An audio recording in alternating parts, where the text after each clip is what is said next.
ओम नमः शुद्धेभ्यः। ओम नमः शुद्धेभ्यः। ओम नमः शुद्धेभ्यः। मंगलम भगवान वीरो मंगलम गौतमो वने मंगलम कुंद कुंदाद्यो जैन धर्मोस्तु मंगलम सर्वमंगल मांगल्यम सर्वकल्याणकारकम प्रधानम सर्वधर्माणां जैनम जयतु शासनम। अहिंसा परमो धर्म की महावीर भगवान की प्रातः स्मरणीय परम पूजाचार्य गुरुवर श्री विद्यासागर जी मुनि महाराज की जय। ज्येष्ठ श्रेष्ठ निर्यापक सुमन श्री 108 समय सागर जी मुनि महाराज की, मुनि संघ की।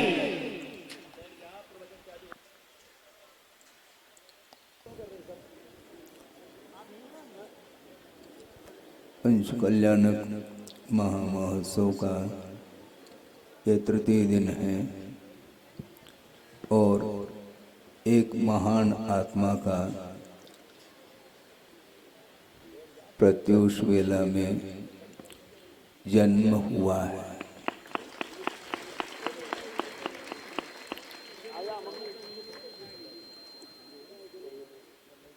वैसे देखा जाए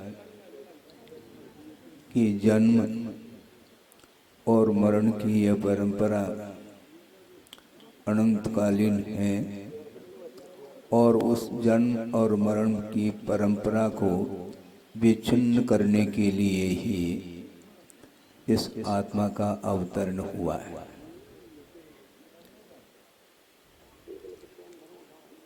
संसारी प्राणी जन्म से खुशी मनाता है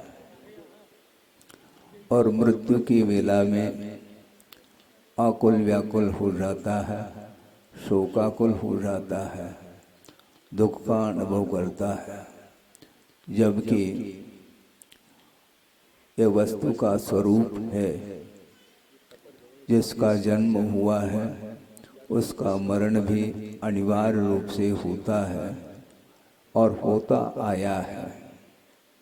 अनंत बार जन्म और मरण किया है, इसके उपरांत भी मरण से भीति होती है और जन्म की बात सुनते हैं तो आनंद का अनुभव करता है और मिठाई भी बांटता है और सोदर्म इंद्र भी खुशी मना रहा है। किंतु ये ध्यान रखो, सोदर्म इंद्र जो खुशी मना रहा है उसका उद्देश्य भी अलग ही है। जन्म लेने से आनंद नहीं, किंतु संसारी प्राणी का जो जन्म मरण हो रहा है अनंत काल से, उस जन्म और मरण से ऊपर उठ जाए, इस उद्देश्य को लेकर के ही आत्मा का अवतरण हुआ है।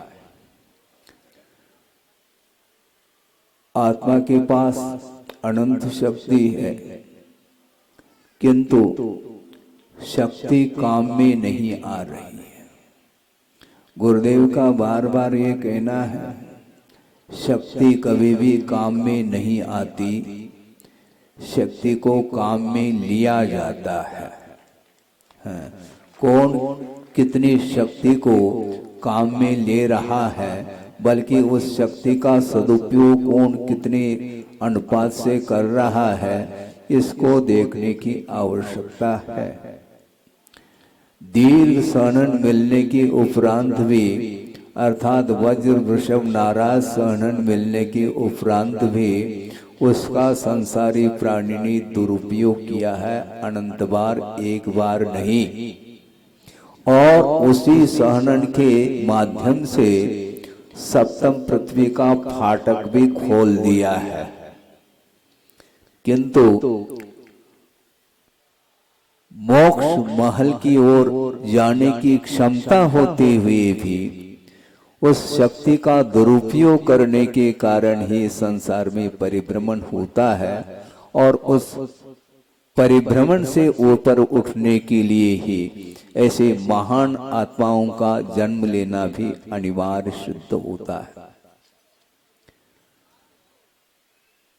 वस्तुतः कर्म सिद्धांत की दृष्टि से भी हम देखते हैं तो ये पाते हैं कि सम्यक दृष्टि यदि आयु का बंद करता है तो वह मनुष्य अथवा तिर्यंच है, तो निश्चित रूप से सम्यक दृष्टि देव आयु का ही बंद करता है और वैमानिक संबंधी ही देवायु का बंद करता है।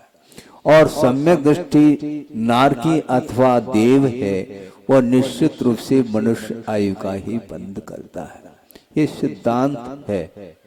अब सोचो विचार करो कि संसारी प्राणी किस प्रकार अज्ञान के कारण अपने आप के स्वरूप को पहचान नहीं कर पा रहा है।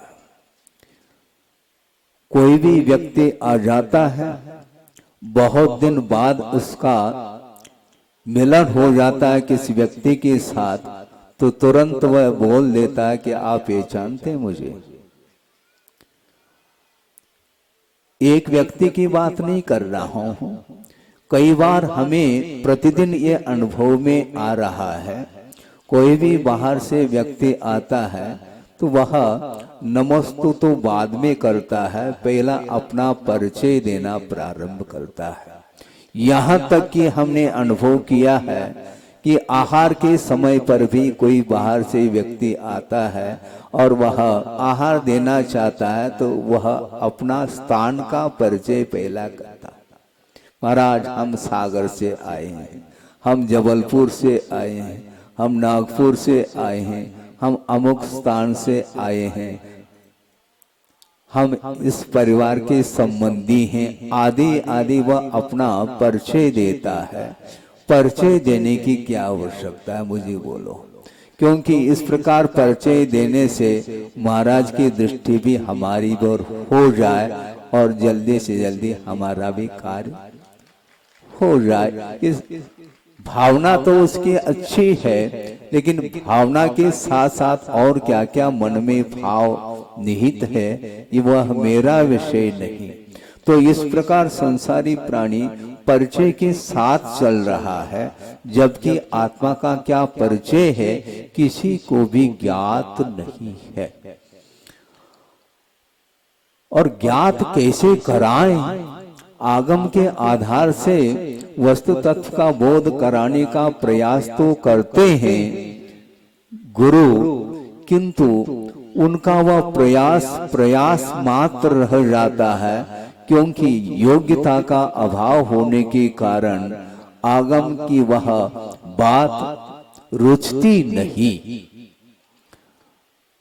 गुरुओं की वाणी रुचना, जिनेंद्र भगवान की वाणी के प्रति आस्था जागृत होना, ये सबसे कठिन कार्य माना गया है। बल्कि यहाँ तक मैं कहना चाहूंगा आगम के माध्यम से कि चारित्र से भी महत्वपूर्ण सम्यक दर्शन है बंधुओं, ये ध्यान रखो। कल में हमने बात कही थी कि यह मोक्ष मार्ग की प्रथम सीढ़ी है। सम्यक दर्शन यदि नहीं है तो वह उसका आचरण खोखला माना जाता है। समझ में आ रहा है आपको? हाँ, खोखला का तो उसमें कुछ नहीं है। हाँ, मान लो जिसमें घी रखा जा रहा है, किसमें? घड़े में रखा जा रहा है, और व्यवहार में कहने में आता है घी का घड़ा ले आओ, किंतु घी हो तो घी का घड़ा माना जाएगा, ये ध्यान रखो। दूध हो तो वो दूध का घड़ा माना जाता है, किंतु घड़ा तो है किंतु उसमें न दूध है न घृत है। तो ऐसी स्थिति में उस घड़े की कोई कीमत नहीं हुआ करती, उस घड़े का कोई भी मूल्य नहीं हुआ करता। इसी प्रकार यह मनुष्य मिली है, मनुष्य जीवन मिला है, इतना ही नहीं उच्च कुल में पैदा हुआ है, इसके बावजूद भी उसकी दृष्टि परिवर्तित नहीं हो पा रही। उच्च कुल में पैदा होने वाला व्यक्ति सामान्य व्यक्ति नहीं हुआ करता। उसने अतीत में कौन सी साधना की होगी, किस प्रकार भगवान की भक्ति आराधना आदि की होगी, इसको सोचने की बात है। और उच्च कुल में पैदा होने के उपरांत भी उस कुल का सदुपयोग नहीं करता है तो निश्चित रूप से गाड़ी रिवर्स हो जाती है। समझ रहे हैं आप जल्दी बैठ जाइए ताकि सब लोग आपको न देख करके देशना को सुन सके। मैं ये कह रहा था कि शक्ति का दुरुपयोग और सदुपयोग दो तरह से होता है। एक व्यक्ति ने कहा कि महाराज अंतराय कर्म का क्षोभम कैसा हो। समझ रहे हैं आप? अंतराय कर्म का क्षोभम कैसा हो और उसमें भी वीर्यांतराय कर्म का क्षोभम कैसा हो। तो हमने सोचा इनके लिए अब उत्तर तो बहुत विचार करके देना पड़ेगा, उसके बिना इसकी आंखें खुल नहीं सकती। वीर्यांतराय कर्म का क्षोभम कैसा होगा तो इससे स्पष्ट है, ये बहुत महत्वपूर्ण विषय है। जिस व्यक्ति ने वीर अर्थात शक्ति का दुरुपयोग नहीं किया है उसके जीवन में ही वीर्यांतराय कर्म का क्षोभम ही क्या वीर्यांतराय कर्म का क्षय हो सकता है। ध्यान रखो, अनंत शक्ति को आप प्राप्त करना चाहते हो, अनंत चतुष्टय की ओर दृष्टि आपकी होनी चाहिए। शक्ति मिल जाती है किंतु उसका सदुपयोग नहीं कर पाता, इसलिए वज्र नाराज सहनन के उपरांत मिलने के उपरांत भी उसका दुरुपयोग करने के कारण उसका सांसारिक क्षेत्र में अथवा विषयों में ही उसका उपयोग करने के कारण उसका पतन हुआ है और वह सप्तम पृथ्वी चला जाता है।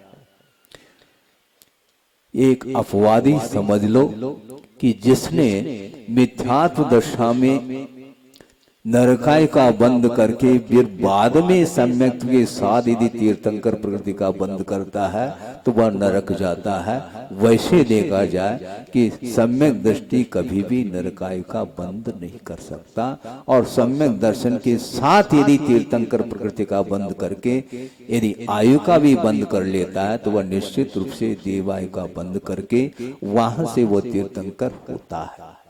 सोचो, विचार करो, आत्म तत्व कहां बैठा हुआ है, इतना हैबिचुअल हुआ है, एक स्वभाव जैसा बन गया है।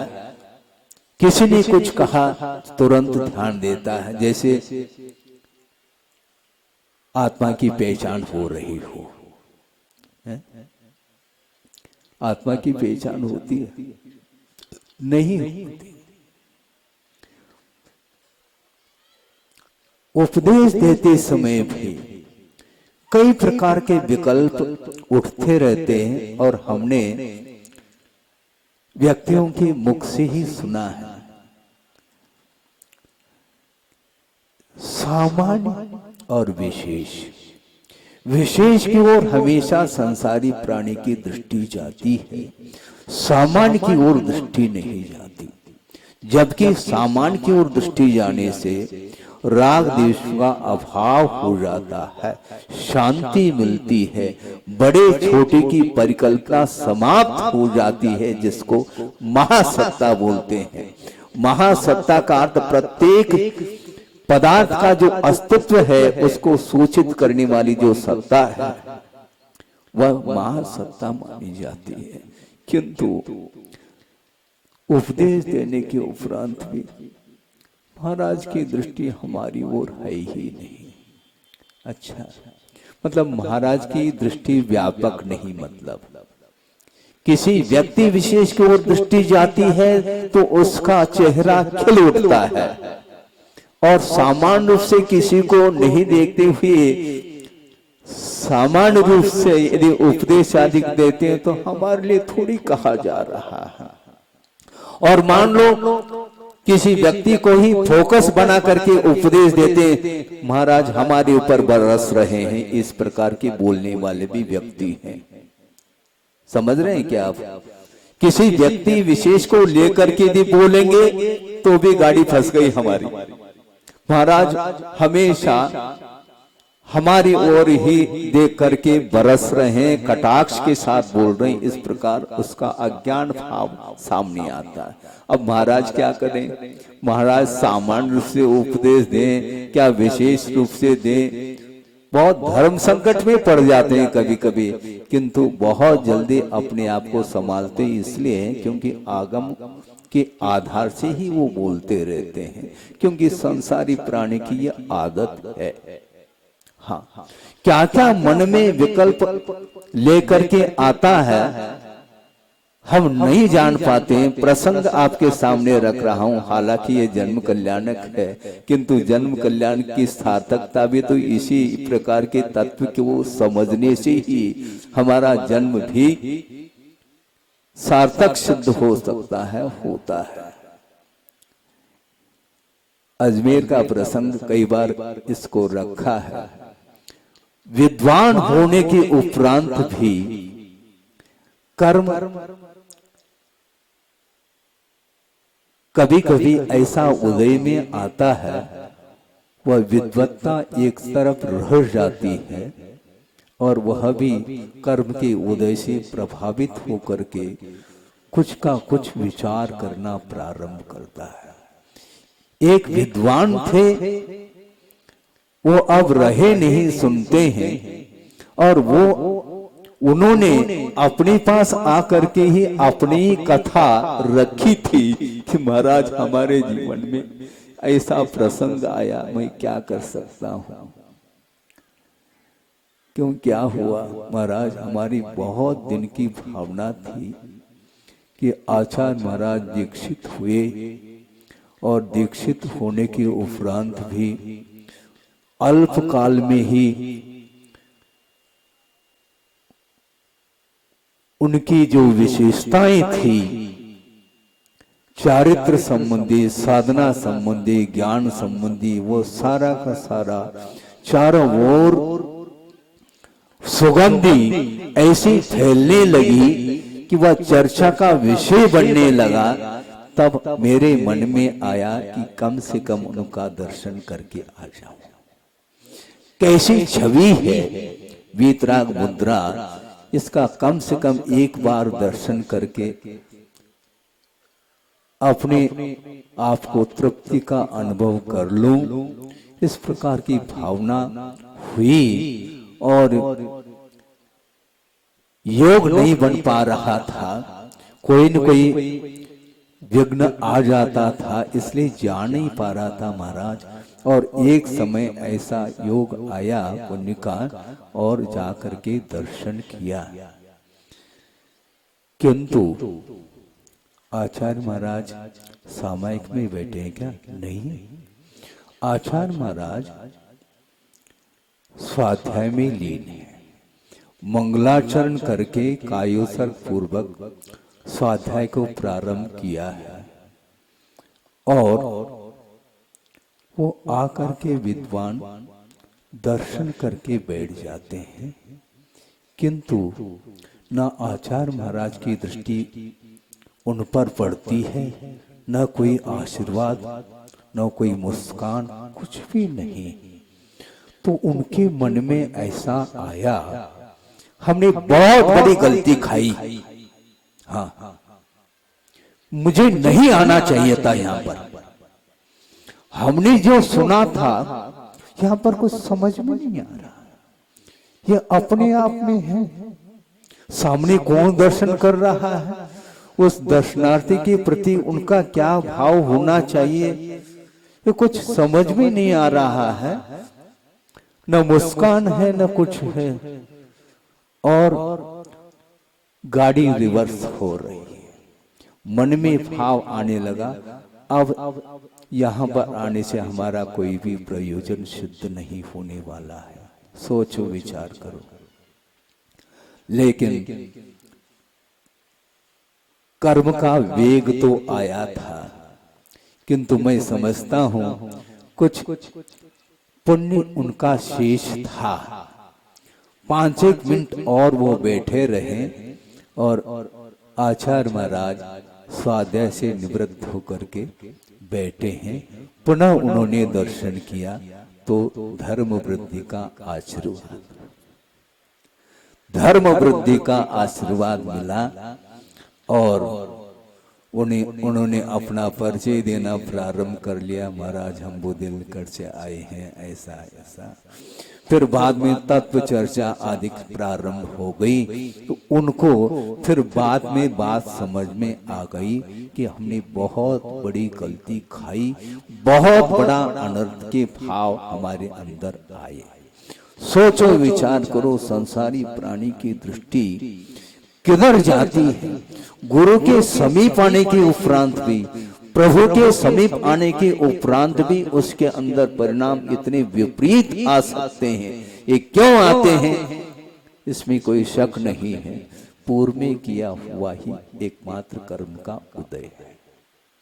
किया है अज्ञान दशा में, किसी भी पल में वह किसी भी निमित्त को लेकर के वह उदय को प्राप्त होता है और अपने परिणामों को वह कलुषित बनाने में कारण सिद्ध होता है। निश्चित रूप से द्रव्य क्षेत्र आदि के निमित्त को लेकर के अपना फल, कर्म का फल मिलता रहता है, इसलिए अपने आप को संभालने की बड़ी आवश्यकता है। प्रभु के सामने, गुरु के सामने, जिनवान के सामने बैठने के उपरांत भी हम ये अनुमान नहीं कर सकते हैं कि इस प्रकार का भी कर्म उदय में आ सकता है। क्यों नहीं आ सकता? इसलिए चतुर्थ काल भी मिला अपने को अनंत बार, वज्र से नारायण स्वर्णन भी मिला है और शरीर भी निरोग मिला है, उच्च कुल भी मिला है, आर्य खंड भी मिला है, देव गुरु शास्त्र का समागम भी मिला है। इसके उपरांत भी अंतरंग जो निमित्त होता है वो बहुत बलिष्ठ होता है, ये ध्यान रखो। हाँ, और वह कर्म नो कर्म के निमित्त को लेकर के अपना फल दिया करता है। इसलिए जन्म को सार्थक सिद्ध करने के लिए अपने को बार बार आत्म तत्व की ओर ही दृष्टि रखनी पड़ेगी। आत्मा का जन्म नहीं होता, और आज जन्म हुआ है, किसका हुआ है बोलो? है भगवान का नहीं, होनहार भगवान का जन्म हुआ है। होनहार किसको बोलते हैं? भवितुम योग्य भव्य, जो होनहार अर्थात रत्नत्रय को अंगीकार करने की क्षमता को लेकर के एक महान आत्मा का अवतरण हुआ है। और अज्ञान अंधकार में जो पूरा का पूरा 3 लोक ही उस अंधकार से वह व्याप्त है, और विश्व को प्रकाश देने के लिए उनका इस धरती पर अवतरण हुआ है। ऋषिकार्त समुत्पन्ने प्रतिक्षण विनश्वरे, सुखे कृत्वा रतिम मूढ़ विनष्टम भुवनत्रयम्। इस प्रकार आगमकार कह रहे हैं 3 लोक ही नष्ट हो चुका है। किसके कारण? सुखे रतिम कृत्वा, पंचेंद्र के विषयों से उत्पन्न होने वाला जो क्षणिक सुख है, उस सुख में राग करके पूरा पूरा 3 लोक ही नष्ट हो चुका है। इस प्रकार आगमकार कह रहे हैं, फिर भी हम लोगों की आंखें खुलती नहीं। ऋषिक बोलती इंद्रियां और अर्थ अर्थात विषय, इंद्रियों के विषयों से उत्पन्न होने वाला, और प्रतिक्षण विनश्वरे कहा, प्रतिक्षण वह सुख नष्ट हो रहा है। इसके उपरांत भी उसमें राग करके पूरा का पूरा 3 लोक ही विनाश को प्राप्त हो रहा है। इसके उपरांत भी संसारी प्राणी की आंखें खुलती नहीं। जब कभी भी आप भोजन के लिए बैठते हैं तो क्या अनुभव करते हैं आप?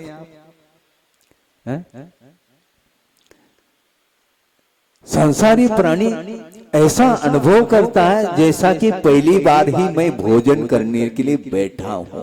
इतने चाव के साथ, इतना राग पूर्वक वह आसक्ति के साथ उसका उपभोग करता है। इसको क्या बोलेंगे? ऐसा क्यों होता? क्यों मत पूछो, तर्क से स्वभाव रहता दूर।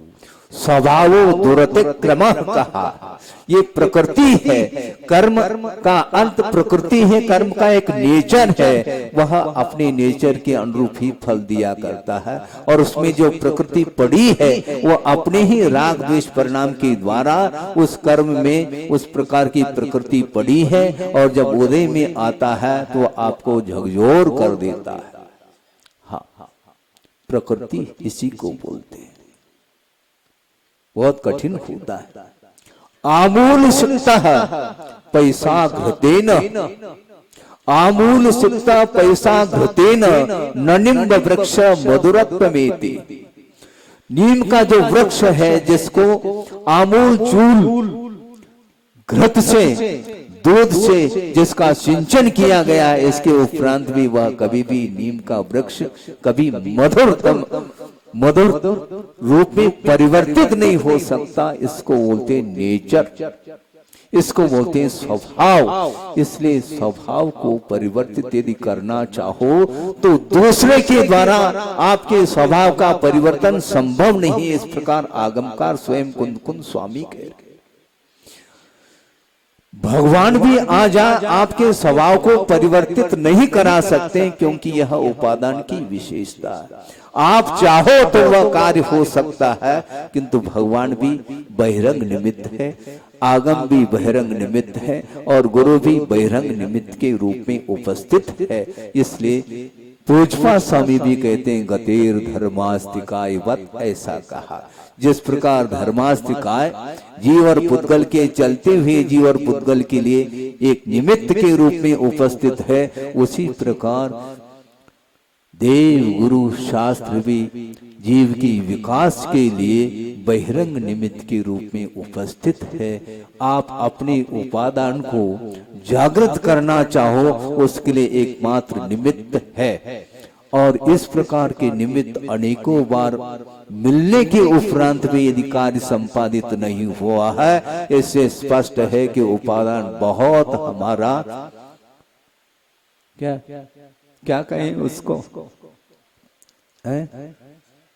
उपादान नहीं, योग्य उपादान होना चाहिए। मात्र सामान्य उपादान से काम नहीं चलने वाला, क्योंकि एक कौन है वो, मारीची वृषभनाथ भगवान के समोषण में थे वो, है? हाँ। कितना काल लगा उनको? बहुत भव्य थे क्या? नहीं भव्य थे, किंतु कितना काल लगा। हालांकि वो अंतिम तीर्थंकर बने, इसके बावजूद भी उस समय उनका होनहार आदिनाथ भगवान ने समझ लिया था, अब इसका विकास जो होगा बहुत टाइम लगेगा इसको। ऐसे निदत्ति निकाचित कर्म का तीव्र उदय रहता है, तो वो समय आने पर ही वो सारे कर्म शिथिल हो सकते हैं। इसको बोलते हैं कर्म का प्रभाव, प्रकृति बोलते हैं। इसलिए आचार्य बार बार कहते हैं किसी के पीछे हमें नहीं पड़ना, किंतु अपना आत्म कल्याण करते रहो। आत्म कल्याण करते हुए यदि मान लो उस वीतरागता का किसी के ऊपर प्रभाव पड़ता भी है, तो उसका उपादान मान करके आगे बढ़ो, ये कहना है। मात्र कर्तव्य की ही बात कही है, कर्तव्य में कमी नहीं रखना, किंतु कर्तव्य करते हुए यदि मान लो कार्य संपादित नहीं होता है तो उसका उपादान, और कर्तव्य करने के उपरांत उसका मान लो विकास होता है तो भी उसका ही उपादान है। इस प्रकार मान करके हम आगे बढ़ेंगे तो हम कर्तृत्व से बच सकते हैं। अन्यथा कर्तृत्व ऐसा एक भूत है कि उसमें अच्छे अच्छे व्यक्ति भी उस चपेट में आ जाते हैं, कर्तृत्व और भोक्तृत्व और स्वामित्व को लेकर के। ये ध्यान रखो, सम्यक दर्शन अलग वस्तु, सम्यक दर्शन होने के उपरांत भी कर्तृत्व भाव बना रहता है, स्वामित्व बुद्धि बनी रहती है, भोक्तृत्व बुद्धि भी बनी रहती है। इसका श्रेय मुझे जाना चाहिए, ये सारा भाव उसके अंदर आ सकता है, आता है। क्षायिक सम्यक दृष्टि होने के उपरांत भी चक्री की क्या दशा हुई देख लो। भरत चक्रवर्ती, हाँ, क्षायिक सम्यक दृष्टि रख लो, क्षायिक सम्यक दृष्टि। इसके उपरांत भी उस चक्र का प्रभाव अपने परिवार वालों के ऊपर नहीं पड़ सकता, किंतु बुद्धि में बात नहीं आई, बुद्धि काम नहीं करी। किसी ने कहा कि महाराज बाहुबली के ऊपर चक्रवर्ती ने जो चक्र चलाया वह अबुद्धि पूर्वक चलाया। तो आचार्य महाराज का कहना यह रहा, अबुद्धि पूर्वक का अर्थ समझ लो पहला। अबुद्धि पूर्वक का अर्थ उसके पास बुद्धि नहीं थी, ये ध्यान रखो। उसके पास बुद्धि काम नहीं कर पाई, इसलिए बाहुबली के ऊपर चक्र चलाया है। जबकि 3 युद्धों में हारने के उपरांत भी वह चक्र का प्रयोग करता है। इसको बोलते हैं कर्तृत्व बुद्धि, भोक्तृत्व बुद्धि, स्वामित्व बुद्धि। मैं षटखंड का अधिपति हूं, इस प्रकार का जो अहंकार का भाव था, और अहंकार अपने मान को जब क्षति पहुंच गई अपने ही अनुज छोटे भाई के द्वारा, तो मन तिलमिला उठा और तत्काल वह चक्र का प्रयोग करने के लिए खड़ा हो जाता है। इसको बोलते हैं अज्ञान भाव। यद्यपि उसके पास सम्यक दर्शन विद्यमान है और क्षायिक है, और क्षायिक सम्यक दर्शन के साथ रहने वाला जो ज्ञान है वह भी समीचीन ही माना जाता है, किंतु अध्यात्म के क्षेत्र में वह ज्ञान भी अज्ञान की कोटि में आता है। कुंद कुंद कहते हैं आगम के अपेक्षा से सम्यक दर्शन के साथ संबंध रखने वाला ज्ञान तो सम्यक ज्ञान ही माना जाता है, किंतु अप्रत्याख्यानावरणी की तीव्रता के कारण असंयम का ऐसा भाव जागृत हुआ जिसके कारण वह अपने भाई के ऊपर चक्र चलाने का भाव करता है। इससे निकृष्ट और कौन सा परिणाम हो सकता है, सोचो विचार करो। महाराज फिर मिथ्या दृष्टि में और सम्यक दृष्टि में कुछ अंतर तो डाल करके बता दो हमें, वो भी बताना चाहूंगा। समय तो कम है, फिर भी है, वर्षा भी हो रही है। सोचो विचार करो। सम्यक दृष्टि ने चक्र तो चलाया, किंतु किसके ऊपर चलाया? भाई के ऊपर चलाया, है ना? किसी मुनि महाराज के ऊपर तो नहीं चलाया। हाँ, इतनी बुद्धि अभी भी काम कर रही है, ध्यान रखो। अनंतान मंदिर की तीव्र हृदय में वह मिथ्या दृष्टि, जैसे कि कल कहा था कि यशोधर के ऊपर भयानक उपसर किया था, यह मिथ्यात्व का प्रतीक है। अनंतान मंदिर का जब उदय आ जाता है तो वह बिल्कुल अंधकार छा जाता है कि कौन गुरु है, कौन हेतु है, इसके बारे में ध्यान नहीं जाता। गुरु के ऊपर, एक मुनि महाराज के ऊपर उपसर करने वाला कभी भी सम्यक दृष्टि नहीं हो सकता, जबकि क्षायिक सम्यक दृष्टि अपने भाई के ऊपर ही चक्र चला रहा है, किंतु उसका वह चक्र चलाना इक्वल जैसा लगता है, किंतु नहीं। ये ध्यान रखो, जब वो चक्रवर्ती भगवान के चरणों में जाते हैं तो नतमस्तक हो जाते हैं, और बाहुबली के ऊपर उन्होंने ही चक्र चलाया था।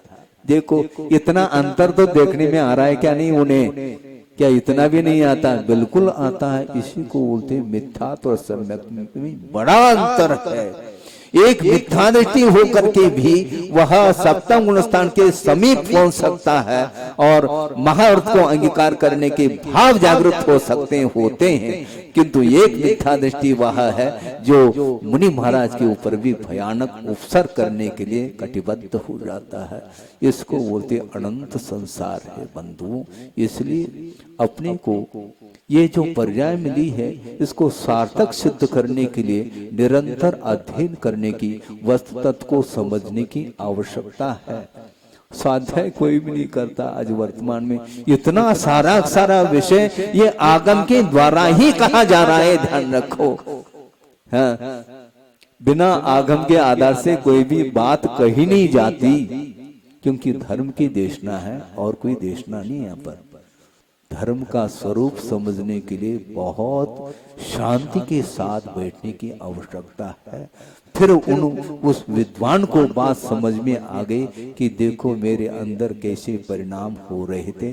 फिर बाद में वो परिणाम शांत हुए, क्योंकि इसी प्रकार वह उफान आ जाता है। दूध को तपाने के लिए आपने रखा है और ज्यादा वह अग्नि नीचे से लग गई और अनुपात के बाहर जब वह अग्नि का प्रयोग हुआ तो वो दूध उफान आ जाता है। तो उसको शांत करने के लिए 2-4 जल की बूंदे छोड़ने की आवश्यकता पड़ती है। इसलिए ये सारा बारूद प्रत्येक संसारी प्राणी के सत्ता में विद्यमान है बंधुओं।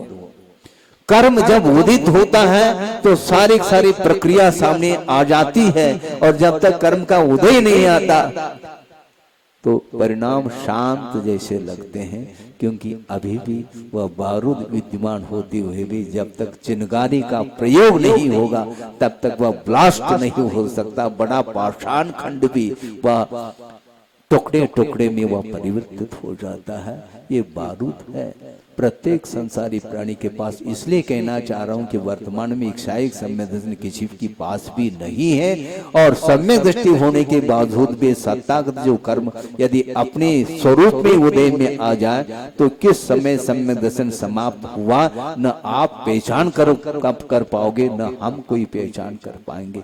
इसलिए अपने को जन्म कल्याण मनाने के लिए बैठे आप लोग, बहुत आनंद का अनुभव होता है। बिल्कुल ठीक है। सामान्य जीव का जब जन्म होता है उस समय सौधर्मेंद्र क्यों नहीं आता है?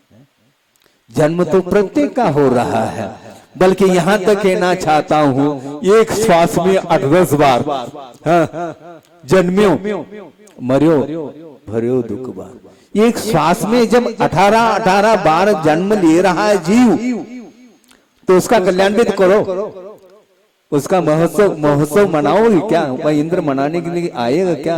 वो तो छोड़ो, किंतु एक सामान्य व्यक्ति जो मनुष्य पर्याय में उत्पन्न हुआ है उसके कल्याण मनाने के लिए वो नहीं आते, क्योंकि संसार है। एक विशिष्ट आत्मा का जब अवतरण होता है तो उस समय महोत्सव मनाने के लिए वो इसलिए आता है, तीर्थंकर प्रकृति का सत्व सामने दिख रहा है। अभी तीर्थंकर प्रकृति का उदय नहीं हुआ, किंतु निश्चित रूप से तीर्थंकर प्रकृति का उदय होते ही समोचन की रचना होगी। उसकी यह पूर्व भूमिका है। गर्भ में आने के पूर्व में 6 महीने पहले रत्नों की वृष्टि हुई, उस समय गर्भ कल्याण करने के लिए भी आया बाद में, और गर्भ में आने के उपरांत जब उसका बाल शिशु का जन्म हो जाता है उस समय भी वह आनंद का अनुभव करता हुआ अपने परिवार के साथ वह आकर के महोत्सव मना करके चला जाता है। ये किसका परिणाम है? ये तीर्थंकर प्रकृति का परिणाम है। अभी उदय में नहीं, किंतु तीर्थंकर प्रकृति के बंद के समय पर अन्य जितने भी विशिष्ट पुण्य का जो अर्जन है उसने किया है, इसलिए वह उदय में सामने आ रहा है। उसका प्रतिफल है कि यही तीर्थंकर होगा और विश्व के लिए प्रकाश देने वाला है। सारा का सारा विश्व अंधकार में डूब रहा है, उसको प्रकाश देने के लिए वो आए हैं, और आने के उपरांत भी उस प्रकाश का कोई सदुपयोग नहीं करता है तो भगवान क्या करेंगे? भगवान कुछ नहीं कर सकते हैं। वो क्या करेंगे? वो ये समझते हैं कि भैया प्रकाश तो प्रकाश है, प्रकाश रहते समय प्रकाश है तो उस समय आप अपना कोई भी कार्य करना चाहो तो ठीक है, नहीं है तो प्रकाश समय पर अस्त होगा। सूर्य उदित होगा तो निश्चित रूप से अस्ताचल की ओर जाएगा। ये नियम है, ये प्रकृति है।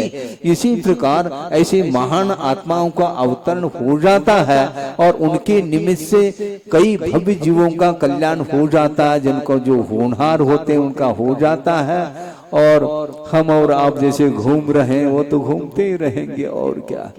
हाँ, वंस मोर कहते हैं हम लोग। थाली पर बैठते हैं, थाली पर मतलब थाली पर नहीं बैठते हैं, लेकिन कहने में आता है थाली परोस दी गई है और भोजन करते समय मान लो मिठाई बनाई गई है और लेते हैं तो वंस मोर कहते हैं। क्या मिठाई, अभी तक हमने ऐसा स्वाद तो कई बार कई व्यक्तियों के शादी में गए, इसके उपरांत इस प्रकार का तो हमने अनुभव नहीं किया। इस प्रकार वह चाव के साथ वह ग्रहण करता है, किंतु इससे भी चाव के साथ प्रभु की आराधना करो ये कहा जा रहा है, क्योंकि प्रभु की आराधना करने के लिए इस पर्याय के अलावा अन्य कोई भी पर्याय नहीं। कल भी हमने बात कही थी कि सौधर्मेंद्र होने के उपरांत भी वह भगवान के कल्याण कर सकता है, आराधना कर सकता है, किंतु क्या भगवान के लिए आहार नहीं दे सकता, ये ध्यान रखो। हाँ, कल परसों वह भी प्रसंग आने वाला है। भगवान के लिए, भगवान अर्थात वृषभ सागर महाराज के लिए आहार देने का वह अवसर सौधर्मेंद्र को भी नहीं और सौधर्मेंद्र का जो परिवार है उसके लिए भी संभव नहीं। यहाँ तक कि भगवान के माता पिता के लिए भी वह अवसर नहीं मिला, किंतु श्रेयांश राजा को वह अवसर मिला है। वो दान तीर्थ के कर्ता माने जाते हैं। सोचो विचार करो, सौधर्मेंद्र महाराज वो तो एक भवावतारी आपने ही कहा था, तो उनके माध्यम से आहार क्यों नहीं हुआ? संभव नहीं, क्योंकि संयम उनके पास नहीं है। मूल शरीर तो वहीं पर उपवास शैया पर ही रहता है, और जो डुप्लीकेट जिसको बोलते हैं विक्रिया के माध्यम से सौधर्मेंद्र समोचरण की जब रचना होती है उसमें उपस्थित हो जाता है और भगवान की आराधना पूजन अर्चन नृत्य इत्यादि कर लेता है, किंतु उनका जो मूल शरीर है वो वहीं पर रहता है और उस समय विषयों में भी वह लीन हो सकता है, इसमें कोई दो राय नहीं है। इसलिए असंयम के साथ जो व्यक्ति चलता है उसके हाथ से भगवान कैसे आहार लेंगे। और यह विशेषता है मनुष्य पर्याय की, वह अपनी क्षमता के अनुरूप अनुव्रत इत्यादि लेकर के अपने परिणामों को पवित्र बना देता है, तो उसके हाथ से भगवान आहार लेते हैं। सोचो विचार करो, इसलिए जन्म कल्याणक मना रहे हैं। बार बार ये जन्म मरण की जो परंपरा है इसको समाप्त करने के लिए हम यदि मनाते हैं तो निश्चित रूप से हमारा कल्याण बहुत सन्निकट है, कहना पड़ेगा। बहुत सारा विषय है, करे क्या?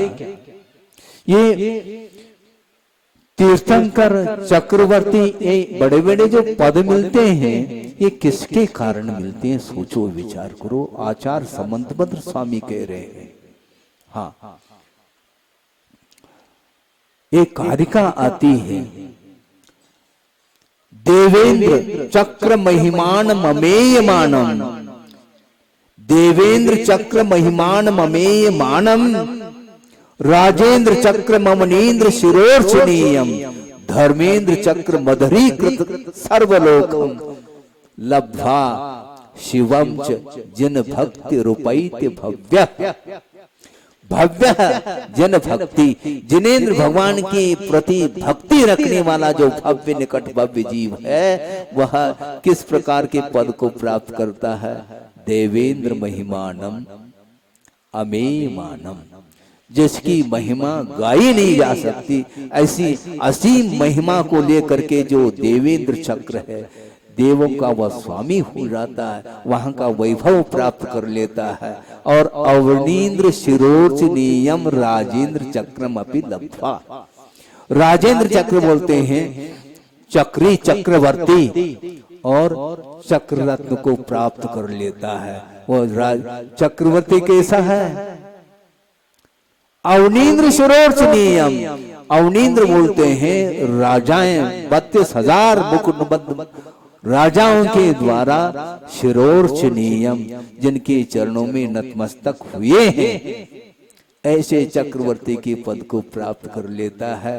और धर्मेंद्र चक्र मधुरीकृत सर्वलोकम, तीन लोगों जिन्होंने नतमस्तक कराया है, ऐसे धर्म चक्र को भी प्राप्त कर लेता है। कौन? जिन भक्ति, जिनेंद्र भगवान के प्रति भक्ति करने वाला व्यक्ति ही इस प्रकार के पवित्रतम पद को प्राप्त करते हैं। इसके उपरांत भी कुछ ऐसे भी स्वाध्याय प्रेमी बंधु हैं कि उनके लिए मेरा विशेष रूप से कहना है, उनका ये कहना है कि भक्त नहीं भगवान बनेंगे। और समंत भद्र महाराज कह रहे हैं, जिन भक्ति उपैति, जिनेंद्र भगवान की भक्ति करने वाला जो सम्यक दृष्टि भव्य जीव है, वह इस प्रकार की उच्चतम पद को प्राप्त करके अंत में मोक्ष को भी प्राप्त कर लेता है। वस्तुतः ज्ञान का अजीर्ण होने के कारण विपरीत धारणाएं बनती चली जा रही। मैं क्या कर सकता हूं? प्रवचन करने के लिए बैठता हूं तो इस प्रकार का भाव सामने आता है, क्योंकि चर्चा के दौरान इस प्रकार की भी बातें सुनने को मिलती हैं। उनके लिए उपदेश गुरुओं के द्वारा मिले, इसलिए आगम के अनुरूप कुछ भाव हो जाता है। वो बुरा समझे अथवा बुरा के समान समझे, ये उनकी विशेषता मानी जाएगी। क्योंकि आगम में जो बात लिखी हुई मिलती है, उसका निर्भीक रूप से बिना किसी भय के वस्तु तत्व का स्वरूप प्रदर्शित करने के लिए आगम की आज्ञा है। कौन करता है? वो सम्यक दृष्टि जिनेंद्र भव्य तो है, किंतु कौन सा भव्य? जिन भक्ति कहा, जिनेंद्र भगवान की भक्ति में डूबने वाला व्यक्ति ही इस प्रकार के उच्चतम पद को प्राप्त करके अंत में मोक्ष पद को भी प्राप्त कर लेता है। इसको बोलते हैं सम्यक दर्शन, इसको बोलते हैं जिनेंद्र भगवान के प्रति समर्पण का भाव। सोचो, विचार करो, संसार प्राणी बहुत कुछ चाहता है, इच्छाएं उसके अंदर इतनी सता रही है, किंतु उन इच्छाओं की पूर्ति न 3 काल में भी संभव नहीं, क्योंकि ये आशा जो है इस अंत नहीं है बंधुओं। ये आशा जो है इसका अंत नहीं है। आशा दासी कृता एन, यह भी पंक्ति मिलती है। कहां पर? आत्मान शासनकार गुणभद्र देव ने कहा, आशा दासी कृता एन तेन दासी कृतम जगत, आशाया यो भवेद दास स दास सर्वदेहि नाम। ऐसा कहा। जिन्होंने आशा को जीत लिया है, उसने किसको जीत लिया? आशा दासी कृता इन तेन दासी कृतम जगत, 3 जगत को ही उसने जीत लिया है, क्योंकि जिन्होंने आशा को जीता है। और आशा के वशभूत जो होता है वह सबके द्वारा जीता जाता है। ये कहा है। अपने आप की विजय की बात करते हो, मैं विजय को प्राप्त कर लूं, किंतु पहला आशा को जीतो, तब सबको जीत पाओगे। ध्यान रखो। अधीकृत सर्वलोकम कहा, पूरा पूरा 3 लोक ही सेवक के रूप में उपस्थित हुआ है। किसके चरणों में? तीर्थंकर के चरणों में। ये ध्यान रखो। कैसे पवित्र परिणाम किए होंगे उन्होंने, क्योंकि स्वर्ग पहुंचने वाला और तीर्थंकर प्रकृति के साथ पहुंचा हुआ। ये ध्यान रखो। वृषभनाथ भगवान कहां से अवतरित हुए थे?